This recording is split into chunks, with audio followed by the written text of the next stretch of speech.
Friends, मैं हूं ज्योति सिंह और आप देख रहे हैं सक्सेस पथ। आज की इस वीडियो में स्ट्रक्चरल मैकेनिक्स की जो हमारी सीरीज चल रही है, मूवमेंट ऑफ इनर्शिया चैप्टर को हम कवर कर रहे हैं। तो इसमें जो भी थ्योरेटिकल पार्ट थे हम कवर कर चुके हैं और जो भी न्यूमेरिकल्स है इसमें उसको हम देखेंगे और कुछ एक थ्योरी आपकी इसमें बची हुई थी उसको भी यहाँ पर हम कंप्लीट करेंगे। तो एक दो न्यूमेरिकल को आज हम कवर करेंगे, उसके बाद से जो भी आपके और भी न्यूमेरिकल हैं जो आपके एग्जाम में पूछे जा सकते हैं और जो आपके सिलेबस के अंदर है तो उसको हम नेक्स्ट वीडियो में उसको कंप्लीट करने वाले हैं। तो चलिए हम देखते हैं। यदि आप पीछे की वीडियो नहीं देखे हैं तो स्ट्रक्चरल मैकेनिक्स के प्लेलिस्ट से जाकर आप पीछे की वीडियो देख सकते हैं। तो यदि आप चैनल पर नए हैं तो चैनल को सब्सक्राइब कर ले, बेल आइकन को प्रेस कर ले जिससे कि हमारे नए वीडियो की नोटिफिकेशन आपको मिलती रहे। तो चलिए हम देखते हैं आज का हमारा जो टॉपिक है मॉडुलस ऑफ सेक्शन यानी कि आकृति मापांक। ये भी आपका इस सिलेबस में है आपके मूवमेंट ऑफ इनर्शिया के चैप्टर में। तो इस ये आकृति मापांक क्या होता है? काट के उदासीन अक्ष पर जड़ता गुण आई जो आपका मूवमेंट ऑफ इनर्शिया था आई तथा उदासीन अक्ष से काट के किनारे की अधिकतम दूरी के अनुपात को उसका आकृति मापांक कहते हैं। तो एक मान लीजिए कोई सेक्शन है और उसका जो आपका न्यूट्रल एक्सिस है उस पर जो जड़ता गुण होगा मूवमेंट ऑफ इनर्शिया होगा आई तथा उसके उदासीन अक्ष से जो आपका न्यूट्रल एक्सिस है उससे काट के किनारे सेक्शन के किनारे की अधिकतम जो दूरी होगी वही हमारी क्या होगी, उसके अनुपात को ही उसका आकृति मापांक यानी कि मॉडुलस ऑफ सेक्शन बोलते हैं और इसे हम कैपिटल जेड के द्वारा प्रदर्शित करते हैं। तो जेड इक्वल टू क्या हो जाएगा, आई अपॉन वाई। आई आपका मूवमेंट ऑफ इनर्शिया है, वाई आपका डिस्टेंस है। तो इसकी इकाई सामान्यतः एमएम क्यूब प्रयोग की जाती है। अगर हम संपीड़न में निकालते हैं तो जेड सी हो जाएगा। सी आपका कंप्रेशन को डिनोट करेगा, जेड आपका आकृति मापांक है। तो जेड सी इक्वल टू क्या हो जाएगा, आई अपॉन वाई सी। जो डिस्टेंस होगी हम कंप्रेशन में डिस्टेंस लेंगे और इसी प्रकार अगर टेंशन में निकालें हम आकृति मापांक तो जेड टी हो जाएगा। टी आपका टेंशन को डिनोट करेगा और आई अपॉन वाई टी यानी कि ये जो डिस्टेंस हम लेंगे टेंशन में लेंगे। तो इस प्रकार से ये आपका आकृति मापांक का फार्मूला होता है Z equal to I upon Y. जब भी आप न्यूमेरिकल सॉल्व करेंगे तो उसमें आपको ये हेल्पफुल रहता है, तो इसीलिए यहाँ पर ये बताया जा रहा है। चलिए हम नेक्स्ट देख लेते हैं विभिन्न प्रकार के जड़त्व आघूर्ण। मूवमेंट ऑफ इनर्शिया जो हम पहले प्रूव कर चुके हैं अभी पिछले वीडियो में, तो इसको हम प्रूव करके देख लिए कि कैसे आपका आता है मूवमेंट ऑफ इनर्शिया। अगर आयत है आपका रेक्टेंगल सेक्शन है तो उसके लिए आई एक्सिस की वैल्यू क्या होती है, आई वाई की वैल्यू क्या होती है। तो इन्हीं सबको हम शॉर्ट में देख रहे हैं क्योंकि जब भी आप न्यूमेरिकल करेंगे तो वहाँ पर इन फार्मूलों की जरूरत पड़ती है। तो अगर आपका रेक्टेंगल सेक्शन है, पहले भी हम इसको कर चुके हैं, तो ये हमारा एक्स एक्सिस होती है, ये हमारी वाई वाई एक्सिस होती है और एक्स एक्सिस और वाई वाई एक्सिस जहाँ पर इनका मिड पॉइंट होता है वही हमारा होता है सेंटर ऑफ ग्रेविटी। और ये हमारा हो गया डी, इनकी गहराई और इनकी चौड़ाई है बी।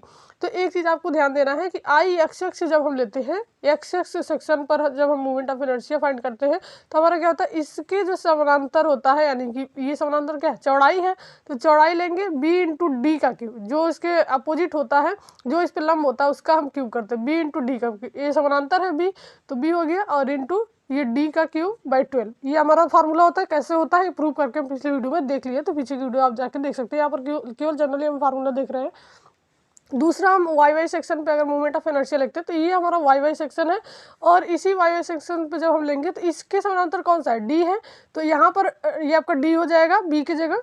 इसके लिए वाई वाई के लिए आपका बी क्या हो जाएगा, ये वाला होगा डी और डी की जगह क्या हो जाएगा, बी होगा। ठीक है, ये लंब है वाई वाई सेक्शन पे, ये हमारा हो जाएगा डी और डी बी क्यू बाई 12।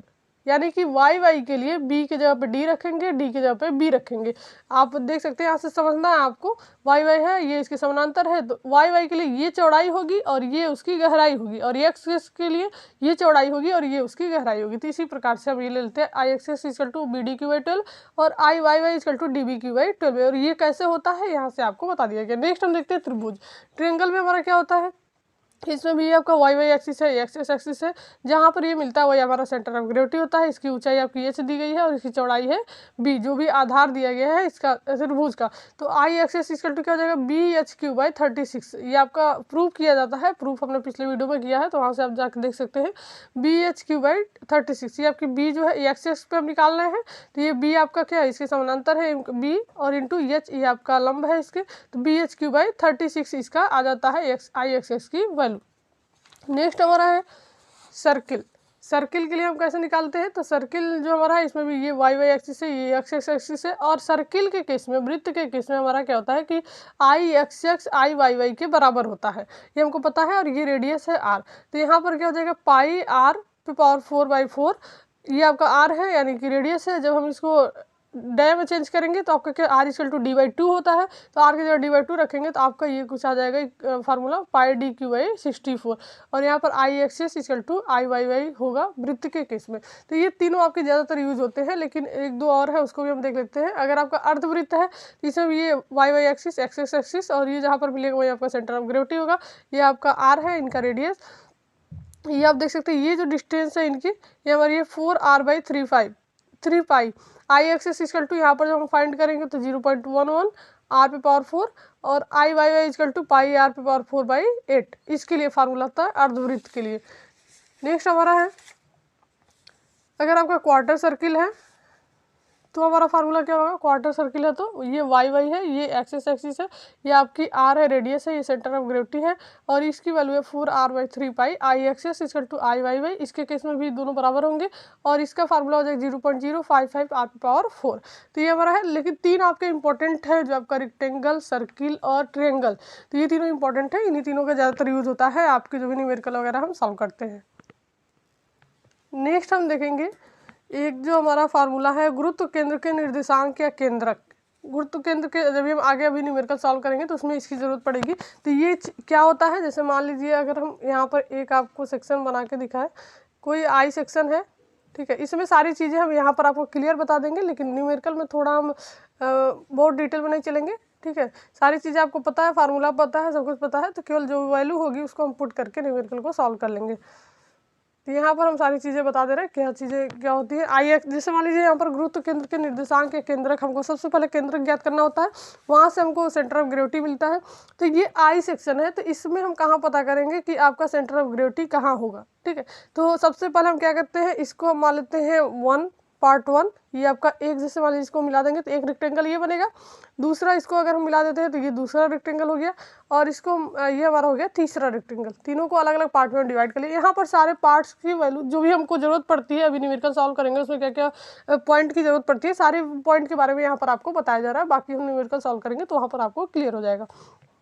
तो ये हमारा हो गया एक आयत, ये हो गया एक रेक्टेंगल, एक पार्ट हम इसको मान लिए, ये हमारा दूसरा पार्ट हो गया और ये हमारा तीसरा पार्ट। अलग अलग पार्ट में हम इसको डिवाइड कर लिए ताकि जो आपको सॉल्व करने में आसानी हो। अब हमारा क्या होगा कि इसकी जो वैल्यू होगी, ठीक है, इसका जो इनका जो सेंटर होता है, यहाँ से हम एक एक्सिस अगर बनाएं तो इनका जो सेंटर यहीं से कहीं पास होता है, बिल्कुल सेंटर में। जब हम निकालेंगे फाइंड करेंगे तब हमको पता चलता है, लेकिन इनकी जो एक्सिस होती है कुछ इस तरीके से इनके सेंटर पर ये अप्लाई होगा, ये इनके सेंटर पर, यानी कि इसका ये जो आयत है इसका जो सेंटर ऑफ ग्रेविटी होगा इसके सेंटर में होगा। ये जो आयत है इसका सेंटर ऑफ ग्रेविटी इसके सेंटर में होगा और इसका भी इसके सेंटर में होगा। और जो टोटल ये जो आपका फिगर बन रहा है डायग्राम, यानी कि आई सेक्शन की जो सेंटर ऑफ ग्रेविटी होगी टोटल, वो भी आपकी इसी सेंटर पर होती है। जो आपका ये सेकंड वाला जो पार्ट है इसका जो सेंटर ऑफ ग्रेविटी होती है इसी पर, तो ये आपका सेम ही होता है यहीं पर। लेकिन टी सेक्शन में आपका अलग होता है, सी सेक्शन में भी आपका अलग होगा, तो वहाँ पर हम ध्यान देंगे। तो ये आई के लिए हम बता रहे हैं। तो इसका देखिए, अब ये जो x1 A2 A1 A2 x2 ये सारी चीज़ें क्या है, तो एक पार्ट को अगर हम लेके चले तो ये जो x1 जो दूरी होती है यहाँ से और यहाँ से, आप देख सकते हैं ये जो पॉइंट है, ये मान लीजिए टोटल आपका x है, ये टोटल आपका x है, तो यहाँ से ये दूरी जो होगी हमारी x1 होगी। जो ये लाइन है सेंटर ऑफ ग्रेविटी वाली, इसकी जो दूरी होगी x1 होगी पार्ट 1 के लिए। ठीक है, और y1 कौन सी होगी, y1 आपकी ये होगी। ठीक है, क्योंकि ये x सेक्शन है तो ये x1 दूरी हमारी ये होती है सेंटर ऑफ ग्रेविटी तक, और y1 दूरी क्या है, ये y एक्सिस है, ये आपकी x एक्स है। इसको हम x1 मान लिए एक्सिस और इसको मान लिए x2। तो इसके लिए पार्ट 1 के लिए आपका क्या हो जाएगा, ये x1 है, ये y1 है। पार्ट 2 के लिए हमारा ये पार्ट 2 है, तो इसके लिए हमारा क्या हो जाएगा, x1 तो आपका सेम ही रहेगा। ठीक है, क्योंकि ये आई सेक्शन है, तो यहाँ से यहीं तक की दूरी यानी सेंटर तक की दूरी जो होगी वही x2 भी होगी। तो ये हमारा हो गया x2, यहाँ से यहाँ तक की दूरी x2 हो गई। और y2 क्या हो जाएगा, यहाँ से हमारी पूरी यहाँ से पूरी यहाँ तक की दूरी, ये जो इनकी सेंटर ऑफ ग्रेविटी है वहाँ तक की दूरी, यानी कि ये हमारा हो जाएगा y2। चाहे हम ऊपर की तरफ से अगर इधर से भी सॉल्व करें तो इधर से हम ले सकते हैं। ये हमारा हो गया y2। और फिर हमारा जब x3 की बात आएगी तो ये हमारा हो जाएगा x3, ये होगा x3 हमारा। और y3 हमारा क्या हो जाएगा, पूरा यहाँ से और इसके सेंटर ऑफ ग्रेविटी की जो लाइन है वहाँ तक की डिस्टेंस, यानी कि यहाँ से पूरी यहाँ तक की जो डिस्टेंस होगी ये हमारी होगी y3। तो अब आपको क्लियर हो गया होगा कि x1 x2 x3 y1 y2 y3 क्या होता है। तो ये जो x एक्सिस है, तो इस पर x एक्सिस पर जोड़ लेंगे हम, ये x1 होगा, यहीं से x2 होगा, x3 भी यही होगा, सेम होगा जो सेंटर ऑफ ग्रेविटी वहाँ तक की डिस्टेंस। और y1 जब लेंगे तो y वाले एक्सिस पर, तो ऊपर से हमारा क्या होगा, इसके जो आपका फर्स्ट पार्ट है इसका जो सेंटर ऑफ ग्रेविटी वहाँ तक की जो डिस्टेंस y1 हो गई। फिर फर्स्ट पार्ट से सेकेंड पार्ट के जो सेंटर ऑफ ग्रेविटी वाली लाइन है वहाँ तक की जो दूरी होगी y2 हो गई। और फिर थर्ड वाले के सेंटर ऑफ ग्रेविटी तक की दूरी आपकी क्या हो जाएगी, ऊपर से y3 हो। ऐसे हम नीचे से भी ले सकते हैं, तो नीचे से लेते तो अगर ये पार्ट 1 होता तो ये हमारी दूरी y1 होती, फिर यहाँ से y2 होती, फिर यहाँ से यहाँ तक y3 होती। तो इसी प्रकार से हम कहीं से भी ले सकते हैं। तो x1 x2 x3 y1 y2 y3 आपको क्लियर हो गया हो, किसी भी सेक्शन में लेंगे तो इसी प्रकार से हम लेंगे। अब हम क्या करते हैं, जब ये सारी चीज़ें हमको मिल जाती हैं तो हम क्या एक्स बार और वाई बार का हम मान निकालते हैं। तो ये आपका गुरुत्व केंद्र के निर्देशांक या केंद्रक होते हैं। तो ये एक्स बार वाई बार की वैल्यू जब पता होगी तभी आपको एक्चुअल में पता होगा कि इसकी पूरे सेक्शन की सेंटर ऑफ ग्रेविटी क्या कहाँ होगी। तो यहाँ से जब एक्स बार हम कैसे निकालते हैं, A1 x1, यानी कि जो एक पार्ट का एरिया है और जो उसकी ये आपका डिस्टेंस है। तो A1 x1, एक्स के लिए हम x1 रखेंगे, x1 x2 x3 रखेंगे, y के लिए y1 y2 y3 रखेंगे। तो ये x बार के लिए हमारा क्या हो जाएगा, A1 इंटू x1। फिर दूसरा सेक्शन है हमारा ये दूसरा पार्ट A2 और इसका आपका क्या है x2, और ये हमारा A3 है तो इसमें हम x3 लेंगे। और नीचे हमारा आ जाएगा A1 plus A2 plus A3, जितने भी पार्ट होंगे सबका एरिया हम ऐड कर लेंगे। तो यहाँ से हमको मिलेगा x बार की वैल्यू। और फिर हम y बार निकालेंगे तो y बार में हमारा हो जाएगा A1 y1, यानी कि ये A1 है और ये दूरी y1। फिर हमारा A2 हम लेंगे इसके लिए और y2 हमारा जो डिस्टेंस होगा। फिर A3 लेंगे इसके लिए और y3 हमारी जो डिस्टेंस होगी, और नीचे हमारा A1 plus A2 plus A3। तो इस प्रकार से x बार और y बार की वैल्यू हम निकाल लेते हैं। तो यहाँ तक आपको क्लियर होगा। और जो x बार की वैल्यू यहाँ पर आएगी और y बार की वैल्यू आएगी तो उसको हम इसी सेक्शन में दिखाएंगे। x बार हम कहाँ से दिखाएंगे, एक साइड से, चाहे इधर से हम दिखाएंगे इसमें I सेक्शन में। तो यहाँ मान लीजिए आपका सेंटर तक आ गया, ठीक है, इस सेंटर वाली लाइन पे, तो ये हमारी x बार आ गई। लेकिन y बार कितने डिस्टेंस पर है, ऊपर से या फिर इधर से, ठीक है, नीचे से या ऊपर से। तो जहाँ पर ये मिलेगी लाइन वही हमारी इस पूरे सेक्शन की सेंटर ऑफ ग्रेविटी होगी, x बार और y बार वाली लाइन जहाँ पर मिलेगी। तो ये हमारा हो गया एक्स बार और वाई बार की वैल्यू। अब इसका यूज कहाँ है, चलिए हम देखते हैं। न्यूमेरिकल को जब सॉल्व करेंगे तो वहाँ पर आपको ये डिटेल में पता चलेगा। तो यहाँ पर आप देख सकते हैं एक न्यूमेरिकल आपको दिखाया जा रहा है। किसी आई सेक्शन की माप 30 सेंटीमीटर इंटू 15 सेंटीमीटर तथा प्रत्येक फ्लैंज और वेब की मोटाई 1 सेंटीमीटर है। प्रत्येक गुरुत्व केंद्र से जाने वाली एक्स एक्स तथा वाई वाई अक्षों पर जड़ता गुण ज्ञात कीजिए। तो आपको यहाँ पर कोई डायग्राम वगैरह नहीं दिया गया है इस क्वेश्चन में।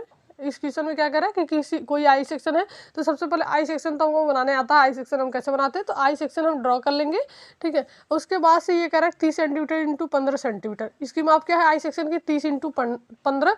ये आपकी टोटल जो गहराई इनकी है ये दिया गया 30 है, और ये हमारी चौड़ाई दी गई है 15 सेंटीमीटर। तो यहाँ से हमारा हो गया ये प्रत्येक फ्लैंज, इसको हम बोलते हैं फ्लैंज। और ये जो हमारा होता है ये हमारा होता है वेब। ये जो हमारा हॉरिजॉन्टल में है ये वाली, ये दोनों फ्लैंज कहलाएगा। और ये जो पार्ट है हमारा ये, इसको हम वेब बोलते हैं। तो ये आप ध्यान रखेंगे। तो प्रत्येक फ्लैंज और वेब की मोटाई 1 सेंटीमीटर है, यानी कि सबकी मोटाई 1 सेंटीमीटर है। ये फ्लैंज है, इसकी मोटाई भी 1 सेंटीमीटर है। ये वेब है, इसकी मोटाई भी 1 सेंटीमीटर है। ये फ्लैंज है, इसकी मोटाई भी 1 सेंटीमीटर होगी। तो प्रत्येक फ्लैंज और वेब की मोटाई 1 सेंटीमीटर हो गई। ऐसे हम ड्रॉ कर लेंगे। प्रत्येक गुरुत्व केंद्र से जाने वाली एक्स तथा वाई वाई अक्षों पर जड़ता गुण ज्ञात कीजिए। तो हम जानते हैं कि जो भी हमारा रेक्टेंगल सेक्शन होता है उसका गुरुत्व केंद्र कहाँ होता है, सेंटर में होता है। तो इसको हम बना लेंगे। इसको भी हम ऐसे क्या करेंगे, पार्ट 1 मान लेंगे। ये हमारा पार्ट 1 है, ये हमारा पार्ट 2 है, ये हमारा पार्ट 3 है। तो ऐसे हम पहले कर रहे थे आई सेक्शन में। तो ऐसे ही करके हम सॉल्व करते हैं। ये हमारा पार्ट 1 है और इसका सेंटर ऑफ ग्रेविटी कहाँ होगा, इसके सेंटर पे होगा। ये पार्ट 2 है तो इसकी सेंटर ऑफ ग्रेविटी इसके सेंटर पे होगी। पहले हम अलग अलग पार्ट की सेंटर ऑफ ग्रेविटी तो हमको पता होती है कि उसके सेंटर पे होगी, लेकिन मेन जो पूरे डायग्राम का जो आपका आई सेक्शन है उसकी सेंटर ऑफ ग्रेविटी कहाँ होगी तो हम पता करेंगे जब एक्स बार वाई बार की वैल्यू हमको मिल जाएगी तब। तो ये हमारा पार्ट 3 है, तो इसका भी सेंटर ऑफ ग्रेविटी इसके सेंटर पे होगी। तो इसको हम मान लिए G1 गुरुत्व केंद्र आपका फर्स्ट है, ये आपका G2 है और ये हमारा G3 है। तो ये हमारा हो गया टोटल 30 है। इसकी मोटाई 1 सेंटीमीटर, इसकी भी 1 सेंटीमीटर। तो ये आप यहाँ से अलग अलग दिखा सकते हैं। ये जो पार्ट है इसकी वैल्यू क्या हो जाएगी, 28 सेंटीमीटर हो जाएगी। ये सारी चीज़ें हमको पता है। अब चलिए हम सॉल्व करते हैं। सबसे पहले हमको निकालना क्या है, यहाँ पर एक्स एक्स तथा वाई वाई एक्स पर जड़ता गुण, यानी कि आई एक्स एक्स की वैल्यू निकालनी है और आई वाई वाई की वैल्यू निकालनी है। तो यहाँ पर एक चीज़ आप पहले समझ लीजिए कि जब भी हम आई एक्स एक्स की वैल्यू निकालेंगे तो यहाँ पर क्या है, एक्स एक्स में आपका दो पार्ट है, एक तो पार्ट फर्स्ट और एक हमारा पार्ट थर्ड, और दोनों के डायमेंशन सेम है। 15 सेंटीमीटर इसकी भी चौड़ाई है, इसकी भी चौड़ाई है और 1 सेंटीमीटर मोटाई है।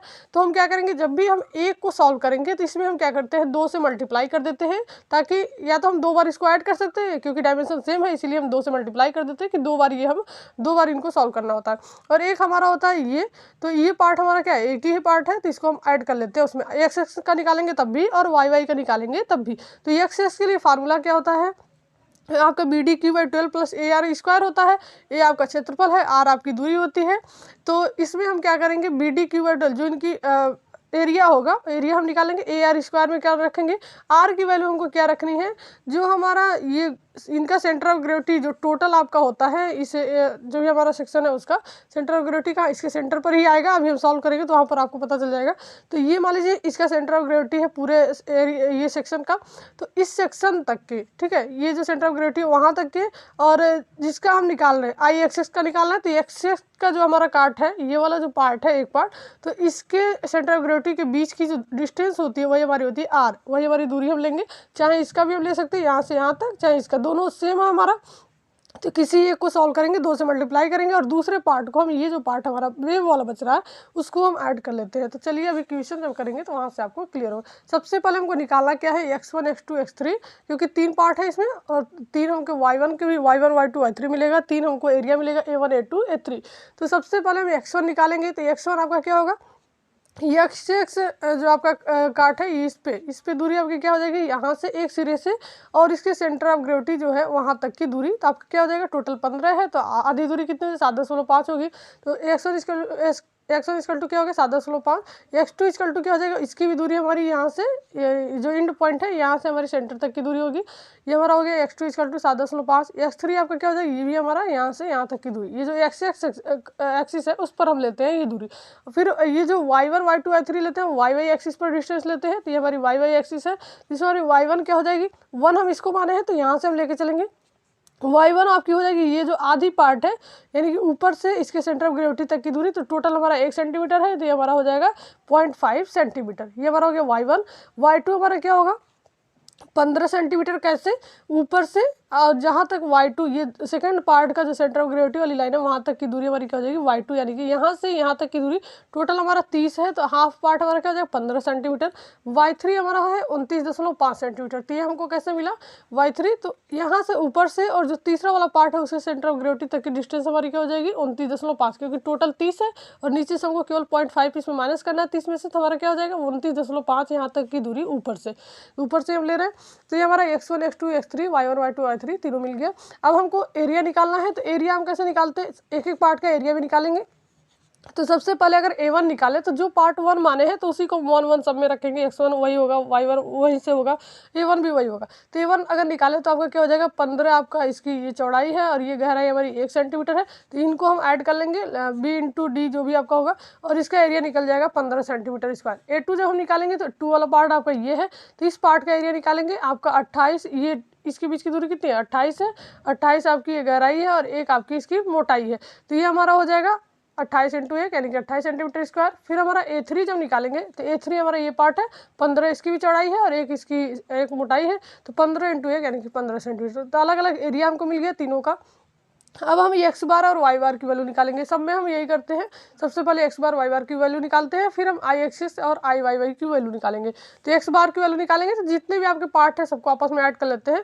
x के लिए हम x1 x2 x3 रखेंगे, y के लिए y1 y2 y3 रखते हैं, a1 a2 a3 के साथ। तो x बार हमारा क्या हो जाएगा a1 x1 plus a2 x2 plus a3 x3 और अपन a1 plus a2 plus a3 आपका फार्मूला होता है। सारी वैल्यू को हम यहाँ पर पुट करेंगे और यहाँ पर पुट करने के बाद जब इसको सॉल्व करेंगे तो हमारा आ जाएगा x bar equal to 7.5 centimetre. ये x बार की वैल्यू मिल गई। अब हमको निकालना क्या है y बार, तो y बार में हम क्या करेंगे a1 के साथ a1 a2 a3 के साथ y1 y2 y3 रखेंगे और इसको भी हम सॉल्व करेंगे और यहाँ से y बार की वैल्यू मिल जाएगी 15 सेंटीमीटर। तो अब जो x बार और y बार की वैल्यू मिली, यहाँ से हमको एक्चुअल में पता चलेगा कि जो भी आपका सेक्शन है, I सेक्शन है, C सेक्शन है या फिर T सेक्शन है, तो उसका सेंटर ऑफ ग्रेविटी कहाँ पर होगा। तो देखिए इसका मतलब क्या है, x बार यानी कि x एक्सिस पे 7.5 सेंटीमीटर और y एक्सिस पे 15 सेंटीमीटर। तो यहाँ पर हम देख लेते हैं एक्स एक्सिस, ये आपका एक्स एक्सिस है, ठीक है। में आपका ये टोटल अलग अलग है, ये इसके लिए एक्स एक्सिस है, ये इसके लिए है, और ये इसके लिए। तो ये एक्स एक्सिस पे 7.5 की दूरी कहाँ तक होगी? अगर इस पे हम देखें तो यहाँ इसके सेंटर पर होगी, क्योंकि 15 है। यहाँ पर भी आपका सेंटर पे आएगा, यहाँ पर भी आपका सेंटर 15 7.5 यहीं तक आ रहा है, इस सेंटर तक, यहाँ से एक्स एक्सिस पे। और हमको वाई एक्सिस पे क्या दिख रहा है? 15 सेंटीमीटर। वाई बार की जो डिस्टेंस आई है, वाई बार आया है आपका 15 सेंटीमीटर आया है। तो वाई बार आपका 15 सेंटीमीटर, यानी कि इस वाई एक्सिस पे 15 सेंटीमीटर आपका कहाँ तक होगा? चाहे ऊपर से हम ले लें, चाहे नीचे से ले लें, कहीं से भी हम ले सकते हैं। तो नीचे से भी लेंगे तो हमारा 15 सेंटीमीटर क्या टोटल 30 है, तो सेंटर में ही होगा। और ऊपर से भी लेंगे तभी हमारा सेंटर में होगा, यानी कि एक्स बार आपका 7.5 सेंटीमीटर इधर आया, और वाई बार आपका 15 सेंटीमीटर। जहाँ ये दोनों पॉइंट मिल रहे हैं वही आपका सेंटर ऑफ ग्रेविटी हो जाएगा पूरे सेक्शन का। ये जो आई सेक्शन आपका था, ऐसे हम टी सेक्शन में निकालते हैं। और अलग अलग सेक्शन, अलग अलग पार्ट का तो सेंटर ऑफ ग्रेविटी हमको पता होता है कि उसका सेंटर में होगा, लेकिन जो आपका पूरा सेक्शन होता है उसका निकालने के लिए एक्स बार वाई बार की वैल्यू चाहिए। और एक्स बार वाई बार जहाँ पर आपका अप्लाई करता है, जब भी उनकी दूरी को अप्लाई करते हैं, जहाँ पर पॉइंट मिलते हैं उनके, तो वही हमारा सेंटर ऑफ ग्रेविटी होता है पूरे सेक्शन का। तो वहीं तक की जो आपका सेंटर ऑफ ग्रेविटी यहाँ पर क्या आ गया, यही जो हमारा पार्ट था, इसी सेकंड वाले पार्ट का सेंटर ऑफ ग्रेविटी था, वहीं पर ये होगा पूरे सेक्शन का भी, इसी सेंटर पर ही। तो हमको मिल गया ये, यही हमारी एक्स बार वाई बार की वैल्यू होती है। अब हम देखते हैं आई एक्सेस और आई वाई वाई कैसे निकालेंगे। तो आई एक्सेस जब निकालते हैं तो B D Q by 12 plus A R square formula होता है। तो ये तो हमारा एक फार्मूला होता है, लेकिन इसमें जो आई एक्स, जो आपका एक्सेस एक्सिस से आपका ये पार्ट है फ्लैंज वाला, दो पार्ट है, ठीक है। और ये हमारा एक ही पार्ट है। तो इसमें हम 2 से 1 की वैल्यू निकालेंगे, 2 से मल्टीप्लाई करेंगे, और प्लस इसको भी हम ऐड कर देंगे एक्स में। तो B D Q by 12 plus A R square होता है। तो आपका पहले सेक्शन के लिए हो गया 15 इंटू 1 का क्यूब, ये आपका डी था, और ये आपका 12 हो गया, plus 15 into 14.5 A R square. R क्या होता है आपका? तो आर आपको पहले ही बताया गया कि आर आपका क्या होगा, जो आपका इसके लिए अगर हम निकाल रहे हैं तो इसका जो सेंटर ऑफ ग्रेविटी है वहाँ से, और जो आपका मेन जो पूरे सेक्शन का सेंटर ऑफ ग्रेविटी होगा उसके बीच की दूरी। तो पूरे सेंटर का सेंटर ऑफ ग्रेविटी आपके दूसरे पार्ट के जो सेंटर ऑफ ग्रेविटी उसी पर है, तो इनके और इनके बीच की दूरी हमारी, ये ही हमारा आर होता है, ठीक है। तो ये हमारा आर हो गया इसके लिए, ठीक है। और जब हम इसका निकालेंगे इसका, तो इसकी सेंटर ऑफ ग्रेविटी हम देखेंगे, तो ये आर आपका यहाँ से भी ये हो सकता है, यहाँ से भी ये हो सकता है, चाहे इधर से हम ले चाहे इधर से, बराबर ही होगा। तो ये आपका डिस्टेंस कितना हो जाए टोटल, हम अगर इसमें से, इस पूरे में से हम क्या करें, इतना माइनस कर दें। इतना हमारा क्या, यहाँ तक हमारा 15 सेंटीमीटर है, और ये टोटल हमारा 30 है। 30 में से हम 0.5 अगर माइनस करेंगे तो 29.5 आएगा। तो यहाँ से 29.5 में से हम अगर 15 माइनस कर दें तो हमारा आर की वैल्यू मिल जाएगी। वही वैल्यू हमारी है यहाँ पर 14.5, ठीक है। अब हमको मिल गया एक पार्ट का, और इसमें हम 2 से मल्टीप्लाई करेंगे। ये वाला पार्ट का हम निकाले हैं, ये वाले पार्ट का, और 2 से हम मल्टीप्लाई कर दें, क्योंकि इसका भी हम निकालेंगे तो उतना ही वैल्यू आएगी, क्योंकि डायमेंशन सेम है दोनों पार्ट के, तो इसलिए हम 2 से मल्टीप्लाई कर दिए। अब प्लस हम इसको ऐड कर देंगे, इसको हम ऐड करेंगे। इसका बी क्या है, इसका बी है 1 सेंटीमीटर, डी हमारा है 28 सेंटीमीटर। तो आपका देख सकते हैं 1 बी डी क्यू बाई 12, यानी कि 1 इंटू 28 का क्यू बाई 12। अब इसको हम सॉल्व करेंगे तो हमारी ये वैल्यू मिल जाएगी आई एक्सेस की, ठीक है। दूसरा हमारा होता है आई वाई वाई। तो आई वाई वाई इसका होता है डी बी क्यू बाई 12। तो डी बी क्यू बाई 12 आपका क्या हो जाएगा, इसमें आपका वाई वाई के लिए निकालना है, तो ये आपका डी बी क्यू बाई 12 हो जाएगा, ये आपका 1 हो जाएगा, ठीक है।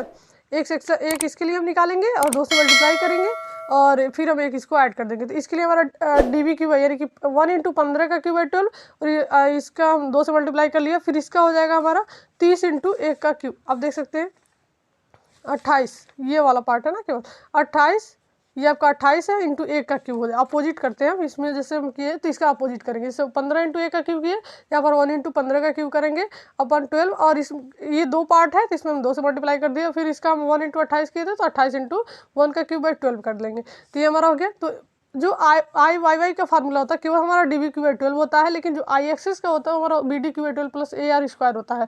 जब हमारे जितने पार्ट होंगे उसको हम ऐड करते जाएंगे। एक पार्ट था, इसमें हम ऐड कर दिया। ऐसा ही हम क्या करते हैं, एक फार्मूला और लिखते, चाहे हम इसमें 2 से मल्टीप्लाई करते हैं, प्लस हमारा क्या होगा, 3 पार्ट है इसमें, तो तीसरे पार्ट को भी हम इसमें, यानी कि बी डी क्यू बाई 12 को ऐड कर लेंगे। तो ये हमारा आई वाई वाई की वैल्यू यहाँ से मिल गई। तो आई एक्सिस और आई वाई वाई मिल गया आपको आई सेक्शन के लिए। इसी प्रकार से आपका एक टी सेक्शन होता है। तो टी सेक्शन को हम कैसे सॉल्व करते हैं, इन्हीं दोनों को केवल आज हम सॉल्व करेंगे, बाकी जो भी हमारा न्यूमेरिकल होगा नेक्स्ट वीडियो में हम देखेंगे। तो चित्र में एक टी सेक्शन दर्शाई गई, यानी कि इसमें आपको फिगर दिया गया होगा। इसके केंद्र के परत जड़त्व आघूर्ण आई एक्सेस तथा आई वाई वाई तथा परिभ्रमण त्रिज्या यानी कि रेडियस ऑफ गिरेशन ज्ञात कीजिए। तो इसमें आपको ज्ञात करना है। तो यहाँ पर देखिए एक आपका सेक्शन दिखाया गया पहले से ही, 18 सेंटीमीटर इसकी चौड़ाई है, ये आपका 9 सेंटीमीटर इसकी गहराई दी गई है, 3 सेंटीमीटर इसकी गहराई है, टोटल हमारी 12 सेंटीमीटर हो गए। और इसकी जो मोटाई है 4 सेंटीमीटर, ये हमारा फ्लैंज होता है और ये हमारा वेव होता है। इसका जो सेंटर, इसको हम एक पार्ट मान लिए, ठीक है, एक पार्ट हम इसको मान लिए, तो इसको हम फर्स्ट मान ले रहे हैं। तो ये हमारा एक रेक्टेंगल है और इसका सेंटर ऑफ ग्रेविटी कहाँ होगा, इसके सेंटर पर होगा। ये जो हमारा है G1 जिसको माने हैं, ये आपका केवल इस पार्ट का सेंटर ऑफ ग्रेविटी है, ठीक है। और ये हमारा दूसरा पार्ट है, तो इसका सेंटर ऑफ ग्रेविटी क्या होगा, इसके भी सेंटर पर होगा, ये हमको पता होता है G2। लेकिन इस पूरे टी सेक्शन का सेंटर ऑफ ग्रेविटी कहाँ होता है, तो ये हम जब एक्स बार वाई बार मिल जाएगा तब हमको पता चलेगा। तो ये हम देखिए 18 सेंटीमीटर हो गया, 3 सेंटीमीटर, 9 सेंटीमीटर, ये 4 सेंटीमीटर। अब चलिए हम सॉल्व करते हैं। ये वाई वाई एक्सिस है, ये हमारी x1 इसको हम x1 मान सकते हैं, और ये हमारा x2 मान सकते हैं। और ये हमारी जो एक्स एक्सिस अभी हमको पता चलेगा वो हमारी एक्सिस होगी, जो एक्चुअल में हमारा पूरे सेक्शन का जो सेंटर ऑफ ग्रेविटी जहाँ पर होगा। तो x1 इक्वल टू क्या हो जाएगा, 9 सेंटीमीटर। एक्स एक्सिस पर हमारी क्या होगी, एक सिरे से और सेंटर ऑफ ग्रेविटी तक की डिस्टेंस, टोटल हमारा 18 है, तो यहाँ तक हमारा सेंटर तक क्या हो जाएगा, 9 हो जाएगा। x2 भी हमारा क्या होगा, 9 ही होगा। x1 x2 तो सेम ही होते हैं। y1 आपका क्या होगा, y1 अब हम यहाँ से देखेंगे 1 हम इसको माने हैं, तो ये डिस्टेंस हम लेंगे सबसे पहले इसके एक इंड से और इसके सेंटर जहाँ पर सेंटर ऑफ ग्रेविटी है वहाँ तक की दूरी। तो आपके हाफ पार्ट पे है तो 4.5 सेंटीमीटर हो जाएगा, टोटल 9 है ये, और यहाँ तक कितनी दूरी होगी, 4.5 होगी, ये डिस्टेंस हमारी। तो ये हमारा y1 होगा। y2 हमारा क्या होगा, इसी सिरे से अब हम ये जो दूसरा पार्ट है y2 हम निकाल रहे हैं, तो दूसरे पार्ट के सेंटर ऑफ ग्रेविटी तक की डिस्टेंस यहाँ से पूरी यहाँ तक, तो हमारा क्या हो जाएगा, यहाँ तक तो 9 है और ये पूरा 3 है, 3 का आधा हो जाएगा यहाँ पर 1.5, तो 4 यहाँ पर क्या हो जाएगा 10.5 हो जाएगा। यहाँ तक की दूरी इस पॉइंट से जिसको हम 1 माने हैं वहीं से हम सॉल्व करेंगे। तो अब हम A1 A2 निकालेंगे। तो A1 इक्वल टू क्या हो जाएगा, ये हमारा 1 पार्ट है, तो A1 इक्वल टू 9 × 4, ये आपकी लंबाई चौड़ाई है, इसके लिए 9 × 4 ये आपका हो जाएगा A1। और A2 आपका क्या हो जाएगा, 18 × 3, ये आपकी इसकी डायमेंशन दी गई, तो 18 × 3 इसकी BD है, तो ये हमारा A2 निकल गया। तो हमारा ये सारी चीज़ निकल गई। एक्स बार हम निकालेंगे, तो A1 x1 + A2 x2 अपन A1 + A2, इसमें 2 ही पार्ट है तो इतना ही हम लेंगे। तो A1 x1 जो भी हमारी वैल्यू मिली है सबको सॉल्व करेंगे और एक्स बार की वैल्यू निकालेंगे 9 सेंटीमीटर। इसी प्रकार से हम वाई बार इक्वल टू निकालेंगे, A1 y1 + A2 y2 अपन A1 + A2, और वाई बार को जब सॉल्व करेंगे इसकी वैल्यू हो जाएगी 8.11। अब हमको ध्यान ये देना है कि ये एक्स बार और ये वाई बार है कहाँ पर।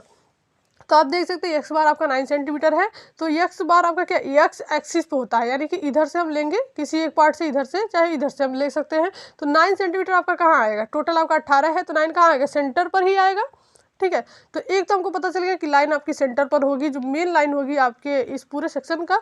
और दूसरा हमारा जो वाई बार की वैल्यू आई है 8.11, तो वाई बार इक्वल टू 8.11 है, तो यहाँ से अगर हम इसको 1 मान रहे हैं तो यहीं से हम शुरू करेंगे। 8.11 आपकी डिस्टेंस कहाँ तक होगी, टोटल आपका 9 है, ठीक है, ये टोटल आपका 9 है, तो इसमें 8.11 कहाँ हो गया, तो मान लीजिए आप यहाँ तक मान सकते हैं, आपका मतलब इसके ऊपर ही होगा, हाफ पार्ट के ऊपर ही होगा, ऊपर से थोड़ा सा आपका नीचे होगा। 8.11 है, 9 में थोड़ा सा ही कम है, तो ऊपर से आपका यहाँ से थोड़ा सा नीचे होगा, यानी कि एक तो आपका सेंटर पे लाइन है एक्स वाली, और एक आपका ये मिल गया। तो ये दोनों पॉइंट जहाँ पर मिलेंगे यही आपकी एक्चुअल में जो सेंटर ऑफ ग्रेविटी है इस पूरे टी सेक्शन का जहाँ पर अप्लाई होता है वो आपकी यहाँ होती है। आप आई सेक्शन में देख लिए, आपको याद भी रखना है ये सारी चीज़ें, बाकी बाद में आप अगर क्वेश्चन सॉल्व करते हैं तो वहाँ पर कन्फ्यूजन ना हो, और ये सारी चीज़ें याद रहेंगी तो बहुत फास्ट आप क्वेश्चन को कर लेंगे। तो जो हमारा आई सेक्शन होता है वो सेंटर पर ही होता है, बिल्कुल सारे जो भी हमारा सेंटर था वेब का वहीं पर होता है। लेकिन टी सेक्शन में आपका क्या होता है, ये जो आपका ये पार्ट है इससे थोड़ा सा नीचे होता है, ठीक है, यहाँ पर होता है हमेशा इसका सेंटर ऑफ ग्रेविटी जब भी हम फाइंड करेंगे। तो ये हमारा एक्चुअल में जो सेंटर ऑफ ग्रेविटी होगी वो मिल गई। अब हमको आगे सॉल्व करना है, आई एक्सिस की वैल्यू निकालनी है और आई वाई वाई की वैल्यू निकालनी है। तो आई एक्सिस हम कैसे निकालते हैं, BD/12 + AR²। अगर आपका 2 पार्ट होता है तो इसमें हम क्या करते हैं, 2 से मल्टीप्लाई कर देते हैं और प्लस स्क्वायर कर लेते हैं, लेकिन यहाँ पर ये भी एक पार्ट है और ये भी एक ही अलग अलग पार्ट है। तो BD/12 अगर हम इसका निकालें, सबसे पहले हम इसको सॉल्व करेंगे क्योंकि यहाँ से इसको हम फर्स्ट माने हैं। तो BD/12 इसका हो जाएगा प्लस AR²। तो ये तो आपका इसका क्षेत्रफल हो गया, इस पार्ट का एरिया, और आर आपका क्या होगा, आर जो डिस्टेंस है वो आपकी क्या होगी। तो आर जो डिस्टेंस है इसका जो सेंटर ऑफ ग्रेविटी है इस पार्ट का जो था अलग से, ठीक है, इस पार्ट का जो G1 आपका था और ये जो G मिला हुआ है टोटल आपके जो भी हमारा सेक्शन है उसका, तो इनके बीच की जो दूरी होगी वो हमारी हो गई ये आर, इसके लिए, ठीक है, एक्सेस जो हम निकालना है उसके लिए। और फिर जब हम यहाँ पर निकालेंगे ये जो पार्ट निकालेंगे इस पार्ट की वैल्यू, तो इसमें आपकी आर डिस्टेंस क्या हो जाएगी, ये वाला जो पार्ट होगा आपका ये हो जाएगा 10.5 में से हम माइनस करेंगे, ये जो पार्ट होगा ये हो जाएगा r इसके लिए, ठीक है। जब हम दूसरे पार्ट को सॉल्व करेंगे, पहले पार्ट के लिए आपका r ये हो गया डिस्टेंस, इसको हम r1 बोल सकते हैं, इसको r2 बोल सकते हैं। और दूसरा पार्ट जब हम इस पार्ट को सॉल्व करेंगे तो इसके लिए r की वैल्यू क्या हो जाएगी, इसके सेंटर ऑफ ग्रेविटी से, ये जो पार्ट है इसके सेंटर ऑफ ग्रेविटी से, और टोटल जो हमारी एक्स सेक्शन की जो सेंटर ऑफ ग्रेविटी है उसके बीच की जो दूरी होती है वही हमारी r होती है। तो उसी को हमको फाइंड करना होता है बस, ठीक है। आपको ज़्यादा ध्यान देना है। तो देखिए I X equal to B D Q by 12 plus A R square, तो ये हमारा हो गया B D Q by 12 plus A R square. लेकिन इसमें दो पार्ट है तो दोनों के लिए हम एक बार और ऐड करेंगे, ऐसा नहीं कि जो इतना लिखा गया बस उतना ही यहाँ पर लिखते हैं। ये तो फार्मूला है कि ये फार्मूला हमारा एक्स के लिए यूज होता है। तो बी डी क्यू बाई 12 आपका, इसके लिए बी आपका 4 सेंटीमीटर है, डी आपका 9 सेंटीमीटर है, और बाई 12 कर दिए, प्लस इसका एरिया है A1 का आप देख सकते हैं 36, और R की वैल्यू क्या है 3.6 यहाँ पर लिया गया। तो ये 3.6 आपका कम मिलेगा जब हम इसमें से ये 8.11 आपका आया है यहाँ तक की दूरी, और इसमें से हम 4.5 माइनस कर देंगे यहाँ से, ये पूरा यहाँ से यहाँ तक में से, और ये पार्ट आधा पार्ट हम 4.5 माइनस कर देंगे तो इसके बीच की दूरी हमको मिल जाएगी। ये हमारा है R1 इसके लिए, ठीक है, इस पार्ट के लिए। अब हम जो एक और पार्ट है तो इस ऐसे ही फार्मूला, मतलब इसमें एक और जितने पार्ट होंगे इसको हम ऐड करते चले जाएंगे। ये तो एक पार्ट के लिए केवल फार्मूला है, दो पार्ट है अगर इस सेक्शन में आपका, तो दो पार्ट को हम ऐड करेंगे, यानी कि दूसरे को भी इसी तरीके से हम सॉल्व करेंगे। तो plus B D Q by 12 दूसरे पार्ट के लिए, तो आपका बी ए है, डी आपका 3 है, तो बी डी क्यू बाई 12 हो गया, प्लस इसका जो एरिया है 54 है, तो एरिया हमारा ये हो गया। अब इसका जो दूरी है वो हम कैसे लेंगे, टोटल आपका देख सकते हैं ये दूरी हमको बतानी है इसके सेंटर ऑफ ग्रेविटी से, और टोटल जो आपका सेक्शन का सेंटर ऑफ ग्रेविटी है उसके बीच की दूरी। तो हम कैसे निकालेंगे, अगर यहाँ तक की दूरी हमको, यहाँ से यहाँ तक की दूरी पता है 10.5 हो जाएगा आपका, ये 9 है और ये 1.5 है आधा, 10.5 में से अगर हम यहाँ तक की दूरी हम माइनस कर दें, यानी कि 8.11 जो हमारी ये सेंटर ऑफ ग्रेविटी की डिस्टेंस आई है, तो 10.5 में से 8.11 माइनस कर दें यहाँ तक की दूरी, तो ये बीच की डिस्टेंस हमको मिल जाएगी। तो वही हम किए हैं यहाँ पर। तो यहाँ से जब हम इसको सॉल्व करेंगे तो आई एक्स एक्स की वैल्यू हमको मिल जाएगी, और फिर हमको आई वाई वाई निकालना है। तो आई वाई वाई में क्या होता है, डी बी क्यू बाई 12 होता है, तो दोनों सेक्शन का हम डी बी क्यू कर लेंगे, यानी कि इसका अपोजिट। इसमें हम 4 × 9 क्यूब कर रहे थे, तो यहाँ पर आप देख सकते हैं पहले के लिए 9 × 4 का क्यूब बाई 12 हो जाएगा, प्लस दूसरे के लिए 18 और 3 का क्यूब किए थे, यहाँ पर 3 × 18 का क्यूब बाई 12।